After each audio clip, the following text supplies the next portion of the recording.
Have you ever made the assumption that you or someone you know may be colorblind? Well, the chances are they could be. Typically when thinking about impaired vision, we're thinking about whether or not someone needs glasses. We normally fail to think about those who suffer from colorblindness. After about 19 years of thinking that I've always seen the same thing as everyone else, I've just recently found out that I'm colorblind. Today I'll be talking about what colorblindness is and how you find out if you're colorblind and what challenges or setbacks you may face. For those who don't know, colorblindness is an abnormal condition characterized by the inability to clearly distinguish different colors of the spectrum. Colorblindness is a genetic disorder carried in the X chromosome. Men are more likely to be colorblind since we only have one X chromosome, and the chances of it being defective is more of a chance than both of the X chromosomes in the female. The females carry the X chromosome and is passed down from their father. There are about 8% of men suffer from colorblindness, and about 0.4% of women suffer from colorblindness.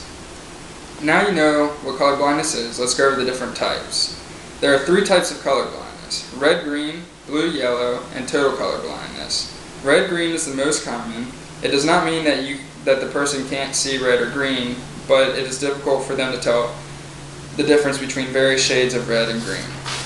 Blue-yellow colorblindness is a lot more rare. Not the same as red-green, but in blue-yellow colorblindness, the person will confuse some shades of blue with green and some shades of yellow with purple. Someone who suffers from total colorblindness only sees shades of black and white. Maybe you're now thinking, how do you know if someone is colorblind or not? There are a few different ways of finding out. For me, it started out by saying what colors I was seeing, and others disagreeing, saying that the color was not the same as what I was seeing.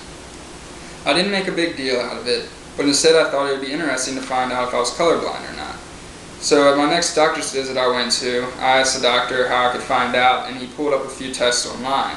One was called the Ishihara colorblind test. In this test there are different pictures you have to determine the hidden number symbol, and if you don't see it, then most likely you're colorblind. The other test is called the color arrangement test. You can actually find both of these tests online.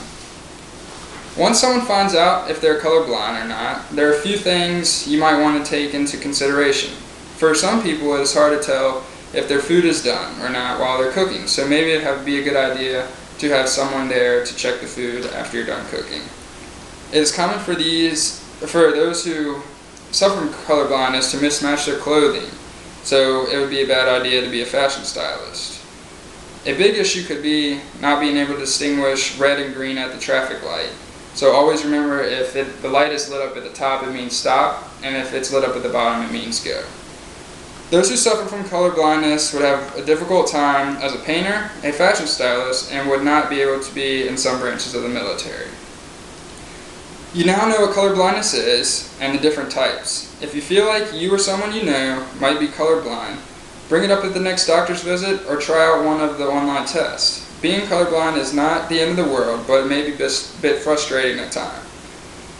And I personally find it fascinating that I'm colorblind and never really knew it until about 2 weeks ago. Most people don't know because they have seen the same colors all their lives.